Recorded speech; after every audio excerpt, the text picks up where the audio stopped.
Ultrasound नहीं है, x ray नहीं है। अब पीएचसी सेंटर आपने खोल दिया तो उसमें कम से कम एमबीबीएस डॉक्टर वहाँ होना चाहिए। पता नहीं उन्होंने उसका क्या किया अंदर, तब तक वो चिल्लाती रही वो 4 बजे तक। यहाँ आते यहाँ से श्रीनगर रेफर, श्रीनगर का आपको कम से कम वो जो है आने जाने के 5,000 रुपये लेता है गाड़ी वाला। उसको जो दिक्कत हुई है उसमें तो 2 डेथ हुई हैं। बच्चा जो है पेट में ही ख़त्म हो गया था और माँ और बच्चा दोनों ख़त्म हो गए थे।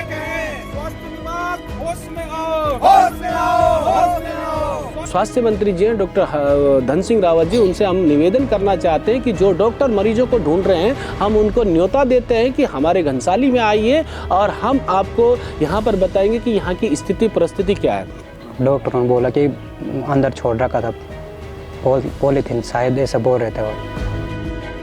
हालांकि मुझे नहीं पता कि सरकार को ये चीज़ें जो है जो ये रिकॉर्ड है मायने रखते हैं कि नहीं रखते हैं, लेकिन उस परिवार से पूछिए जिसने अपनी बेटी खोई है, अपनी बहू खोई है, उस बच्चे से पूछिए कि जिसने अपनी माँ खोई है और 1 दिन का बच्चा छूट गया है। 6 सितंबर 2025 घनसाली में नैलचामी पट्टी के तितराना गांव की 23 वर्षीय गर्भवती अनीशा रावत नजदीकी पीएचसी पिलखी अपनी डिलीवरी के लिए भर्ती हुई। ऑपरेशन के बाद डिलीवरी हुई, मगर ऑपरेशन के टांके टूट गए और उन्हें बेस हॉस्पिटल श्रीनगर रेफर किया गया। यहाँ बात नहीं बनी तो फिर देहरादून इंद्रेश अस्पताल रेफर किया गया, मगर कुछ दिन बाद 14 सितंबर को उन्होंने दम तोड़ दिया। परिजनों का आरोप है कि डॉक्टरों ने ज्यादा कट लगा दिए थे, जिस कारण रक्तस्राव बंद नहीं हुआ। 11:55 पे हो गया था बच्चा, पर 12 बजे से 4 बजे तक पता नहीं उन्होंने उसका क्या किया अंदर, तब तक वो चिल्लाती रही वो 4 बजे तक। मैंने दरवाजे पे मारा, उन्होंने नहीं खोला दरवाजा, मैंने जोर से धक्का मारे, तब दरवाजा खोला। क्या हुआ है, कहाँ जा रहे, मैंने कहाँ जा रहे, तुम तब से क्या कर रहे हो इसके साथ यहाँ। तो फिर उन्होंने कहा कि कुछ नहीं थोड़ा बहुत कट लगा, हम इस पर टाँके लगा रहे हैं। तब फिर उसने किसी दूसरे को फ़ोन किया डॉक्टर को, तो फिर वो आए, उसने बोला कि तुमने गलत लगा दिया टाँके। फिर उसने वो टाँके उखाड़े, फिर दोबारा से वो डॉक्टर लगा रहा था। पता नहीं ऐसा बोल रहा, कुछ तो था पेट में, छोड़ रखा था, पॉलीथीन टाइप का था कुछ, पन्नी फुन्नी। डॉक्टरों ने बोला कि अंदर छोड़ रखा था पॉलीथीन, शायद ऐसा बोल रहे थे वो, क्योंकि वो निकाल रहे थे ना, तो उन्होंने दिखाया था मेरे को, बाद में दिखाया था। 23 अक्टूबर 2025 घनसाली के सेम बासर गांव की 22 वर्षीय गर्भवती रवीना अपनी डिलीवरी के लिए सुबह 6 बजे पिलखी अस्पताल पहुंची। 8 बजे रवीना ने एक बच्चे को जन्म दिया। देर शाम उनकी तबीयत बिगड़ने लगी, उन्हें सांस लेने में दिक्कत होने लगी। ऐसे में उन्हें हायर सेंटर श्रीनगर रेफर कर दिया गया। अगले दिन इलाज के दौरान उनकी मौत हो गई। मेरी वाइफ की तबीयत जब खराब हुई 1:30 बजे, तो मैं डॉक्टर के पास गया। उसने बोला था हमको कोई दिक्कत होगी तो 1 नंबर रूम पे आना हुआ। तो मैं 1:30 बजे जब गया, 1:30 बजे, तो उसको मैंने बोला, सर उसकी तबीयत खराब हो रही है, मैंने कहा देख लो उसको। उसने मेरे को अंदर से ही बोला, दरवाजा भी नहीं खोला। उसने मेरे को बोला कि भाई डॉक्टर नहीं है, डॉक्टर सुबह आएगा। तो मैंने कहा सर आप तो देख लो। बोला मैं क्या देखूं यार, परेशान मत कर, डॉक्टर आएगा तो वो देखेंगे। फिर मैं वापस आया, फिर मैं 4 बजे फिर गया। मैं 4 बजे फिर ऐसे बोला उसने, भाई तेरे को बोल दिया मैंने, डॉक्टर आएगा 9 बजे, डॉक्टर देखेगा। मैं क्या देखूं, वो सो रहा था। बाद में जब हमने सुना तो बाद में पता चला वो भी डॉक्टर ही था। 18 नवंबर 2025 घनसाली में ही श्रीकोट गांव की 24 वर्षीय गर्भवती Neetu Panwar high blood pressure और शरीर में सूजन की शिकायत के चलते बेलेश्वर सीएचसी एडमिट हुई। यहां इलाज नहीं मिल पाया तो उन्हें हायर सेंटर रेफर करने की बात कही गई। एम्बुलेंस 2.5 से 3 घंटे दूर फकोट पहुंची, मगर फकोट पहुंचते ही 8 माह की गर्भवती नीतू की मौत हो गई। ये तीनों मामले पिछले 3 महीनों में लगातार एक ही क्षेत्र में घटित हुए हैं और प्रदेश भर में स्वास्थ्य व्यवस्थाओं की बदहाली के ऐसे तमाम उदाहरण आपको देखने को मिल जाएंगे। इन घटनाओं के बाद से घनसाली के ग्रामीण आंदोलित हैं और 25 अक्टूबर से यहाँ पर आंदोलन कर रहे हैं अपनी कुछ मांगों के लिए। आज जब 11 दिसंबर को हम ये वीडियो शूट कर रहे हैं, ये रिपोर्ट यहाँ से कर रहे हैं, तो इस आंदोलन को 48 दिन हो चुके हैं और घनसाली के लोगों की ये मांगे हैं कि पीएचसी पिलखी और सीएचसी बेलेश्वर को उप जिला अस्पताल बनाया जाए। जो भी मृतकाएं हैं उनके परिजनों को 20-20 लाख मुआवजा दिया जाए, जिसकी अभी तक कोई घोषणा नहीं हुई है। इसके अलावा उनके परिजनों में, उनके परिवार में से किसी एक शख्स को कोई सरकारी नौकरी उपलब्ध कराई जाए। अल्ट्रासाउंड और एक्सरे टेक्नीशियंस की यहाँ नियुक्ति की जाए। 24 घंटे ब्लड बैंक की यहाँ पर व्यवस्था हो, साथ ही डॉक्टर्स के खाली पड़े पदों को जल्दी भरा जाए। आज हम घनसाली में हैं और घनसाली में ये जो प्रोटेस्ट चल रहा है, जो कि एक बड़ा व्यापक रूप अब ले रहा है, इस आंदोलन की ग्राउंड सिचुएशन आपको बताएंगे। सबसे पहले हम प्राथमिक स्वास्थ्य केंद्र पिलखी पहुंचे, जो घनसाली से महज 5 किलोमीटर पहले पड़ता है। यहाँ पिछले 48 दिनों से ग्रामीण आंदोलित हैं। ये धरना घनसाली स्वास्थ्य जनसंघर्ष समिति के बैनर तले आयोजित किया जा रहा है। हमें जो है सब डिस्ट्रिक्ट हॉस्पिटल घनसाली में चाहिए, क्योंकि पीएचसी सीएचसी का जो मानक है, उनके मानक के अनुरूप जो है ना तो उसमें कंप्लीटली रेडियोलॉजिस्ट का पद क्लियर है, को चाहे चाइल्ड स्पेशलिस्ट को, चाहे ऑर्थो को हो, चाहे आप पेडिट्रिशियन को, चाहे आप अन्य किसी प्रकार की बात करते हैं, तो उसमें कंप्लीटली जो सब डिस्ट्रिक्ट हॉस्पिटल है उसमें सारे डॉक्टर्स उसमें हमें मिल जाते हैं। और यदि हमें सब सारे डॉक्टर्स के साथ सुविधाएं जो उपकरण मिलते हैं, तो उसमें ये कहीं ना कहीं हमारे जो घनसाली विधानसभा 2.5 लाख की जो आबादी वाला क्षेत्र है, उसको कहीं ना कहीं उसको उसमें थोड़ा सा लाभ मिल सकता है। पिछले 25 सालों में पहली बार घनसाली में गाइनो आई। यदि गाइनो आई है तो ये जो धरना हम लोग बैठे हैं, इसके बाद ही गाइनो आई, क्योंकि आज से पहले यहाँ पे ना गाइनो आई ना कोई थी नहीं गाइनो। अभी कहा गया कि गाइनो पहली बार जब हड़ताल हुई यहाँ पर, जब पिलखी में बैठे, तब जाकर के गाइनो भेजी, वो भी टेम्पररी भेज रखी है, केवल उसके दिखाव के लिए कि चलो हमने भेज दिए। फर्स्ट डिलीवरी थी उनकी, 22 साल की लड़कियां, जो अनीशा रावत फर्स्ट जो डिलीवरी थी उसकी, पहला बच्चा था उसका। हालांकि मुझे नहीं पता कि सरकार को ये चीज़ें जो है, जो ये रिकॉर्ड है, मायने रखते हैं कि नहीं रखते हैं, लेकिन उस परिवार से पूछिए जिसने अपनी बेटी खोई है, अपनी बहू खोई है, उस बच्चे से पूछिए कि जिसने अपनी माँ खोई है और एक दिन का बच्चा छूट गया है। यहाँ आते, यहाँ से श्रीनगर रेफर, श्रीनगर का आपको कम से कम वो जो है आने जाने के 5,000 रुपये लेता है गाड़ी वाला। मतलब इंटीरियर जो दूर की दराज, जैसे आपका गुत्तू हो गया, पिंसवाड़ हो गया, 11 को पंगराना हो गया, या इधर जो है वहाँ को कम से कम जो है 5,000 आने जाने के लेगा, और फिर अन्य खर्चा लगा। सेकंड केस जो हुआ था वो रबीना कठेद का, सारी रात उन्होंने जो है विदाउट ऑक्सीजन उसको दिए हुए उसको तड़पाया है सारी रात। तो इसकी सारी की सारी जो जिम्मेदारी है वो जो है हमारा जो यहाँ पे हॉस्पिटल में जो हॉस्पिटल डिपार्टमेंट के जितने भी कर्मचारी रात को डॉक्टर से या जो भी थे, सारे हमारी सिस्टर नर्सें थे, सभी लोग जिम्मेदार हैं। हमारे उत्तराखंड की रीढ़ हमारी महिलाएं हैं भाई साहब, अर्थव्यवस्था की रीढ़ महिलाएं हमारी, और आज उनकी बदतर स्थिति है, देख लीजिएगा, मुझे तो रोना आता है। थर्ड केस जो लड़की का था, उसको जो दिक्कत हुई है उसमें तो 2 डेथ हुई हैं, बच्चा जो है पेट में ही ख़त्म हो गया था, और माँ और बच्चा दोनों ख़त्म हो गए थे। और बाकी एक फ़ोटो हमने और लगा रखी है, वो पूरा भाई हैं उनके, जो है वो कहीं दुकान में काम करते थे, तो बाहर खड़े हो रखे थे सड़क में, ऊपर से रेलिंग गिरी थी, वो ईंट लग गया था उनको चोट। तो उनको जो बेसिक उस टाइम पे जो है ट्रीटमेंट देना चाहिए था हॉस्पिटल को, वो उनको जो है टाइमली नहीं मिला, जिसके कारण उनकी भी डेथ हो गई थी। तो हमारे यही है सरकार से कि भैया हम जो है अधिकार मांग रहे हैं अपना, कोई भीख नहीं मांग रहे किसी से। सरकार भी कोई अपनी घर से तो देती नहीं है, जनता का पैसा सरकार के पास जाता है, सरकार को जो है वो पैसा जो है सही कामों में लगाना है। 5 विशेषज्ञ के पद बिलेश्वर हॉस्पिटल के लिए है, सीएचसी के लिए, लेकिन वहाँ केवल 2 विशेषज्ञ है, एक सर्जन है भट्ट जी, वो भी जबरन वहाँ से भेजे गए जो पहले वहाँ थे, और ये पूरी वर्ग जो अस्थायी के रूप में वहाँ भेज रखी है, गायनों के रूप में वो वहाँ भेज रखी है। हमारे पास ऑलरेडी जो है बिलेश्वर में जो है 30 बेड का जो है हॉस्पिटल है, वहाँ पे सब सुविधा है। अगर उसको उपजिला अस्पताल बनाया जाए तो हमारे जो है चारों तरफ से जो है वहाँ पे हमको काफ़ी सुविधा पड़ेगी। तो उपजिला चिकित्सालय के अगर हकीकत में अगर देना है सरकार को, अगर उनकी मंशा इस प्रकार से है और ठगाने की मंशा है, तो तब तो बात है। जो ऑलरेडी सीएचसी वहाँ है और वो हमारे पास ज़मीन भी अतिरिक्त भी है, बेलेश्वर में अतिरिक्त ज़मीन भी पड़ी हुई है। कली पटवारी कानून गो से नाप छाप भी हो गई। 21 नाली हमारे पास कहा गया कि 21 नाली हमारे पास अतिरिक्त भूमि है। कभी इन्होंने जो है हॉस्पिटल को प्राइवेट उसमें दे दिया है, कभी जो है डॉक्टर ही नहीं है, पीपलों के पेड़ जमे हुए हैं हॉस्पिटलों में। आप बिलेश्वर हॉस्पिटल में जाइए, बहुत बड़े बड़े पेड़ जम गए, जिससे जो है हॉस्पिटल ही फटने के कगार पे आ गया। अल्ट्रासाउंड नहीं है, एक्सरे नहीं है।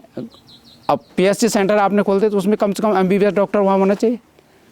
वो हमारे मेघाधार की बात है, वहाँ जो एमबीबीएस डॉक्टर था उसने अटैच यहाँ पिलकी कर रखा है, और अन्य लोग बताते हैं मौलाना खान डॉक्टर, उन्होंने जो है वहाँ पर सचिवालय में अटैच करा, जहाँ जिसकी चलती है वो यहाँ काम नहीं करना चाहता वो, यहाँ के नाम पर वो नौकरी। अभी मेघाधार में एक फार्मासिस्ट है, उनको अटैच उन्होंने वहाँ से हम ऑफिस कर रखा है। स्वास्थ्य मंत्री जी हैं डॉक्टर धन सिंह रावत जी, उनसे हम निवेदन करना चाहते हैं कि जो डॉक्टर मरीजों को ढूंढ रहे हैं, हम उनको न्योता देते हैं कि हमारे घनसाली में आइए और हम आपको यहाँ पर बताएंगे कि यहाँ की स्थिति परिस्थिति क्या है। हमारी जो MP है अभी, उसने यहाँ वोट जरूर ले लिया उन्होंने, लेकिन तब से उन्होंने अपने दर्शन नहीं दिया। लगातार उनके कई इंजन लगे हैं लेकिन लगातार धुआं छोड़ रहे हैं। हम उनको चेताना चाहते हैं कि 27 नज़दीक है, जागना है तो जाग जाओ, नहीं तो चेतने के लिए तैयार हो जाओ। यहाँ चुनाव लड़ने के एक पंच का चुनाव यहाँ लड़ेंगे, यहाँ से कमाई करें, देहरादून बस जाएंगे। हमारे यहाँ 11 न्याय पंचायतें, 10 पट्टियाँ हैं। हमने 10 पट्टियों के मुख्य बाज़ारों में मसाल जुलूसें निकाली और हमारे यहाँ 186 ग्राम पंचायतें हैं। लगातार हम प्रत्येक ग्राम पंचायतों में चौपाल के कार्यक्रम से लगातार लोगों को जन जागरण अभियान के तहत इस आंदोलन की तरफ प्रेरित कर रहे हैं कि सबसे पहले हमारा स्वास्थ्य जब ठीक रहेगा तब हम अन्यत्र जो हमारी मूलभूत सुविधाएँ हैं, जो फंडामेंटल हमारे राइट हैं, वो तब जाकर हमें मिलेंगे, क्योंकि अधिकार मांगने से नहीं छीनने से मिलता है। साल 2024 में उत्तराखंड की स्वास्थ्य व्यवस्थाओं को लेकर जारी कैग रिपोर्ट के ये आंकड़े बेहद चिंताजनक हैं। इनके मुताबिक पहाड़ों में विशेषज्ञ डॉक्टरों की भर्ती के लिए कोई नीति फिलहाल नहीं है, जिस कारण CHC यानी सामुदायिक स्वास्थ्य केंद्रों में 94%, उप जिला अस्पतालों में 45% और जिला अस्पतालों में 30% डॉक्टरों के पद खाली हैं। उत्तराखंड के 11 पहाड़ी जिलों में विशेषज्ञ डॉक्टरों के 70% पद खाली पड़े हैं, जबकि 11 मैदानी जिलों में यह आंकड़ा 50% है। इसी तरह स्टाफ नर्स और एक्सरे टेक्नीशियंस के पद भी खाली पड़े हैं।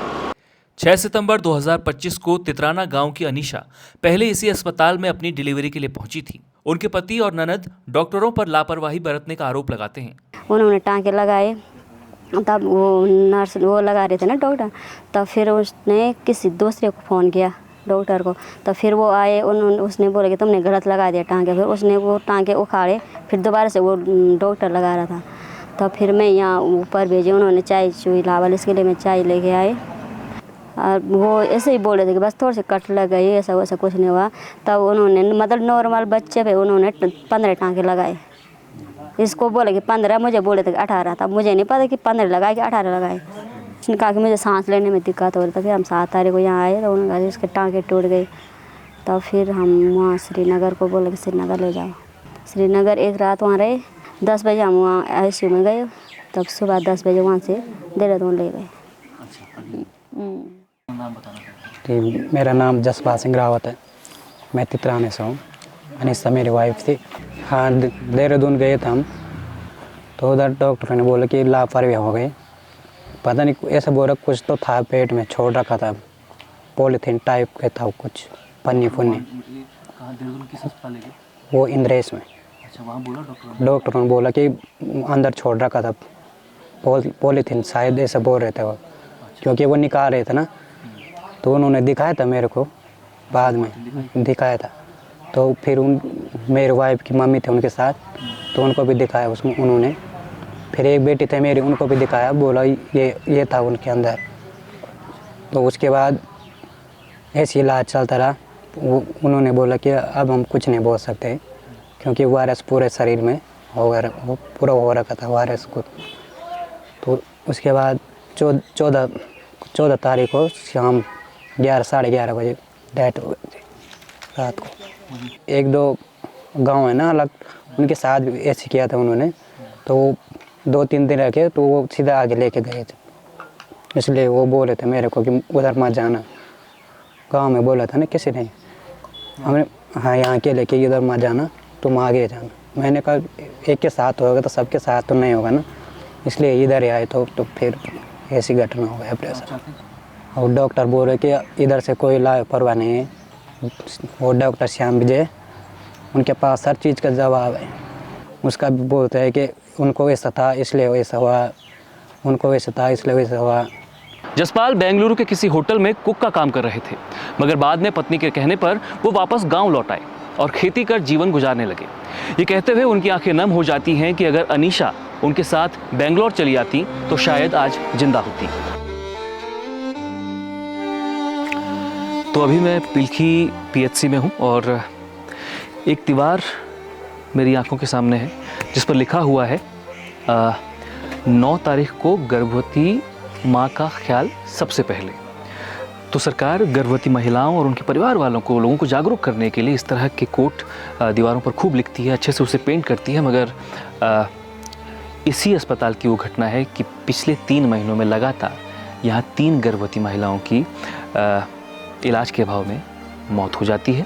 और उन महिलाओं की उम्र कोई ज़्यादा भी नहीं थी, एक की 22 साल थी, एक की 23 साल थी और एक की महज 24 साल थी। इस तरह की घटनाएं हमारे प्रदेश की स्वास्थ्य व्यवस्थाओं पर प्रश्न चिन्ह खड़ा करती हैं।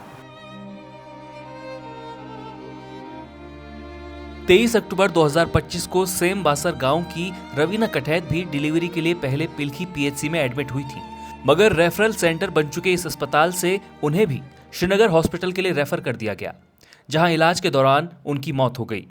रवीना के पति कुलदीप अस्पताल प्रशासन पर कई तरह के आरोप लगाते हैं। तो पिलखी में हमने बोला था कि चेकअप करवाते पहला, नहीं तो हम देहरादून लेके जा रहे थे ना। तो उन्होंने चेकअप किया, उन्होंने बोला इसका तो डिलीवरी होने वाला है तुरंत की। डिलीवरी होने के बाद डॉक्टर को पूछा उन्हें कोई दिक्कत है, डॉक्टर ने बोला कोई दिक्कत नहीं, पर बच्ची की दिक्कत है, बच्ची कमजोर है क्योंकि समय से पहले हो गई। 1 बजे इसकी तबीयत खराब हुई, 1-1:30 बजे मेरी वाइफ की तबीयत जब खराब हुई 1-1:30 बजे, तो मैं डॉक्टर के पास गया। उसने बोला था हमको कोई दिक्कत होगी तो 1 नंबर रूम पे आना हुआ। तो मैं 1-1:30 बजे जब गया, 1-1:30 बजे, तो उसको मैंने बोला, मैंने कहा सर उसकी तबीयत खराब हो रही है, मैंने कहा देख लो उसको। उसने मेरे को अंदर से ही बोला, दरवाजा भी नहीं खोला। उसने मेरे को बोला कि भाई डॉक्टर नहीं है, डॉक्टर सुबह आएगा। तो मैंने कहा सर आप तो देख लो। बोला मैं क्या देखूं यार, परेशान मत कर, डॉक्टर आएगा तो वो देखेंगे। फिर मैं वापस आया, फिर मैं 4 बजे फिर गया। मैं 4 बजे फिर वैसे बोला उसने, भाई तेरे को बोल दिया मैंने डॉक्टर आएगा 9 बजे, डॉक्टर देखेगा, मैं क्या देखूं। बाद में जब हमने सुना तो बाद में पता चला वो भी डॉक्टर ही था। उसने दरवाजा भी नहीं खोला, बात भी नहीं की बाहर आके, अंदर से ही बोला उसने, बिस्तर से ही वो सो रहा था। तो जब हमने जाने के लिए बोला इनको 8:30 बजे, जब मैंने गाड़ी बुला दी थी घर से, तो मैंने जाने के लिए बोला, इन्होंने बोला कि ऐसा थोड़ी लेके जा सकता, लिख के देना पड़ेगा आपको ये वो। मैंने कहा भाई लिख के क्या देना पड़ेगा, कोई आ ही नहीं रहा देखने के लिए, भाई इसकी तबीयत बिगड़ रही, रात को कोई देखने नहीं आ रहा, हो रहा डॉक्टर सुबह आएगा। मैं बोला पक्का लेके जाओगे हम? मैंने बोला कि हाँ मैं पक्का लेके जाऊंगा, मैं देहरादून लेके जा रहा हूँ। तो इन्होंने बोला ठीक है। फिर उन्होंने देखा उसको, फिर कोई एक बुजुर्ग आदमी एक काउंटर पे बैठते शायद वो, तो जब वो चिल्लाया डॉक्टर को तब लेके आया, सब डॉक्टर आया तो उस टाइम, तो उन्होंने उसको सांस वगैरह दिया। 9:30 बजे की बात होगी, सुबह की 9:30-10 बजे की बात। तो सबने उसको सांस वगैरह दिया, तो सब घबरा गए वो। तब उन्होंने बोला कि ऐसा काम करो आप अपनी गाड़ी में मत ले जाओ, 108 में ले जाओ, हम बुलाते हैं 108 को। मैं कहा नहीं, मैं अपनी गाड़ी में लेके जा रहा हूँ। तो उन्होंने बोला 108 में ले जाओ। मैं कहा ठीक है। तो मैंने कहा मेरे को देहरादून जाने था। उन्होंने बोला पहले बोला उन्होंने ठीक है देहरादून जाएगी गाड़ी।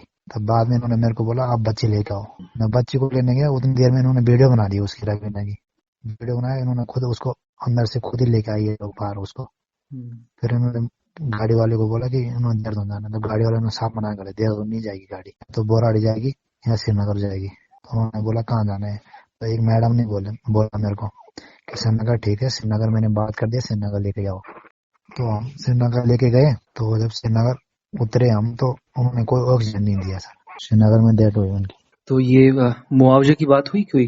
अभी तो सर कोई बात ही नहीं हुई, हमको तो कोई फोन नहीं आया कुछ भी चीज का। अभी हमने ये सुना कि 2 लाख का चेक आ रखा था, वो वापस भिजवा दिया उन्होंने जो धरना पे बैठ रखे थे। पता नहीं इन्होंने बोला बोल विधायक को कि 2 लाख का चेक दे रहे, आपको शर्म नहीं आ रही? 2 लाख का चेक दे रहे हो, 2 लाख की जिंदगी थी उसकी। अच्छा, बोला बोल 2 लाख अगर इकट्ठा करना होता तो हम भी इकट्ठा कर लेते 2 लाख। दिलचस्प है कि घनसाली मुख्य बाजार में बस स्टेशन के पास भी स्वास्थ्य व्यवस्थाओं की बदहाली के खिलाफ आंदोलन चल रहा था, जो सर्वदलीय स्वास्थ्य संघर्ष समिति के बैनर तले आयोजित किया जा रहा था। इसका नेतृत्व व्यापार मंडल के अध्यक्ष कैलाश बडोनी और घनसाली के पूर्व विधायक भीमलाल आर्य कर रहे थे। 11 दिसंबर को भीमलाल आर्य और अन्य आंदोलनकारियों ने आत्मदाह की चेतावनी दी थी। इस कारण दिन भर पुलिस और आंदोलनकारियों के बीच गहमा गहमी का माहौल भी बना रहा। 27 अक्टूबर 2025 से चल रहा यह आंदोलन 11 दिसंबर 2025 की देर शाम डीएम के पहुंचने से फिलहाल स्थगित कर दिया गया है। हमने पूर्व विधायक भीमलाल आर्य से बात की। उनसे ये भी जानना चाहा कि जब मांगे एक सी ही हैं तो धरना स्थल अलग अलग जगह क्यों। ये आंदोलन विगत 27/10/2025 से सर्वदलीय स्वास्थ्य संघर्ष समिति घनसाली के बैनर तले घनसाली की बदहाल स्वास्थ्य व्यवस्थाओं के विरुद्ध था। जब हम लोगों ने 48 दिन बाद जब हमने जो है सरकार को और जिला प्रशासन को आत्मदाह का अल्टीमेटम दिया, तो उसके बाद मुख्यमंत्री जी ने, सरकार ने और डीएम ने आपस में वार्ता करके वो हमारे बीच आए और आज लिखित रूप से उन्होंने हमको आश्वासन दिया है कि 2 माह के अंदर अंदर जो है हम लोग घनसाली में उपजिला अस्पताल का शासनादेश जारी कर देंगे और पिलखी बेलेश्वर में डॉक्टरों की मानक के आधार पर नियुक्ति कर देंगे। और जो हमारी ये बहनें, प्रसूता बहनें काल कल्पित हुई हैं, इनके परिवारों को रोजगार और मुआवजा दिया जाएगा। और 10 पट्टियों में जो डॉक्टर, अस्पतालों में डॉक्टर नहीं है, वहाँ मानक के आधार पर डॉक्टर भेजे जाएंगे। पोस्टमार्टम के लिए सैद्धांतिक स्वीकृति दी है। और जो रेफर सेंटर जो हमारा बेस अस्पताल श्रीनगर था, अब उसको जो है अब एम्स ऋषिकेश किया जाएगा। ये आश्वासन हम लोगों को मिला है, क्योंकि जिलाधिकारी पहले खाली आता ही थी, लेकिन जब जन आंदोलन समिति के साथ चर्चा हुई उसके बाद लिखित रूप से दोबारा डीएम यहाँ पर आई और हमने आज अपना आंदोलन स्थगित कर दिया। और अगर 2 महीने तक कार्रवाई नहीं हुई तो फिर हम लोग तीसरे महीने हम लोग फिर ये आंदोलन अपना पुनः प्रारंभ करेंगे, जन आंदोलन। एक सवाल है सर, हम लोग पिलखी से होते हुए आ रहे हैं और फिर जब हम यहाँ पहुँचे तो यहाँ एक अलग आंदोलन चल रहा था, पिलखी में भी एक आंदोलन चल रहा है। मेरे जहन में ये सवाल है कि ये दोनों आंदोलन जब मांगे ऑलमोस्ट सेम है तो आंदोलन अलग अलग जगह क्यों चल रहा है? देखिए, हमारे साथी जो पिलखी में बैठे हैं उनका भी लक्ष्य है कि घनसाली की बदहाल स्वास्थ्य सुविधाओं में व्यापक सुधार हो, और वो लोग बैठे हैं। ऐसा कुछ नहीं है, कोई अलग नहीं है, सबका, चाहे वो हमारा सर्वदलीय स्वास्थ्य संघर्ष समिति का आंदोलन हो और जो हमारे कुछ लोग पिलखी में बैठे हैं, सबका लक्ष्य एक है कि घनसाली की बदहाल स्वास्थ्य व्यवस्थाओं में व्यापक सुधार हो। और ऐसा कोई विभेद भी नहीं है, मनभेद भी नहीं है, उद्देश्य एक ही है कि घनसाली की बदहाल स्वास्थ्य व्यवस्था दुरुस्त हो। पिलखी में धरना दे रहे आंदोलनकारी घनसाली के पूर्व विधायक भीमलाल आर्य पर आरोप लगाते हैं कि जब वो खुद विधायक थे तब वो क्यों इन अस्पतालों का उच्चीकरण नहीं करवा सके। पूर्व विधायक जो भीमलाल आर्य जी हैं, आज एक तरफ वो भी प्रोटेस्ट कर रहे हैं। हम मानते हैं उनकी बात, अच्छी बात है, वो प्रोटेस्ट कर रहे हैं, ठीक है, आज उनको उनकी कहीं ना कहीं नींद खुल रही है। मगर मैं ये कहता हूँ कि इससे पहले जब वो विधायक थे, जब उनको घनसाली ने सरताज बनाया था, उस समय यदि वो ये व्यवस्थाएं को सुदूर करते तो आज ना वो बैठते सड़क पे, ना हम बैठते सड़क पे। वर्तमान विधायक की बात करें, पिछले 10 साल हो चुके हैं। आप पता है कि बात करते हैं डबल इंजन, ट्रिपल इंजन की सरकार चल रही है, मगर डबल इंजन, ट्रिपल इंजन सरकार चलने के बावजूद भी जो है व्यवस्थाएं जो है जस की तस है। फिलहाल घनसाली में चल रहा आंदोलन स्थगित किया जा चुका है, इस अल्टीमेटम के साथ कि अगर 2 महीने के भीतर उनकी मांगों पर कार्रवाई नहीं होती तो उन्हें फिर से उग्र आंदोलन को बाध्य होना पड़ेगा। घनसाली में आंदोलन स्थगित हो जाने के बाद जब हमने पिलखी के आंदोलनकारियों से बात की तो उनका कहना था कि डीएम फिलहाल हमसे मिलने नहीं पहुंची है, इसलिए हम अपना धरना यथावत जारी रखेंगे।